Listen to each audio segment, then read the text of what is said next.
अस्सलाम वालेकुम, आप देख रहे हैं होराइजन न्यूज़ HD। खबर शामिल करते हैं कसोवाल से। एसी चीचावतनी की दबंग कार्रवाई, खाद ब्लैक में बेचने वालों की दुकानें सील और मालकान को गिरफ्तार कर लिया गया। तफसील के मुताबिक कसोवाल में ब्लैक में खाद बेचने वालों के खिलाफ एसी चीचावतनी सैयद उस्मान हसन की अवामी शिकायत पर दबंग कार्रवाई।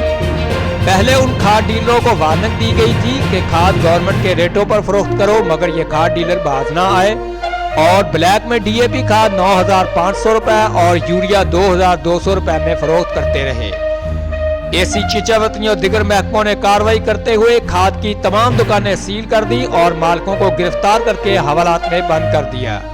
अहलिया ने कसोवाल ने एसी चीचावतनी की इस कार्रवाई को सराहते हुए कहा कि इन लोगों को भारी जुर्मानों के साथ साथ इनके खिलाफ FIR भी दर्ज करवाएं और जो स्टॉक पकड़ा गया है उसको ओपन मार्केट में रखकर गवर्नमेंट के रेटों पर फरोख्त करें, जिससे गरीब किसानों को रिलीफ मिल सके।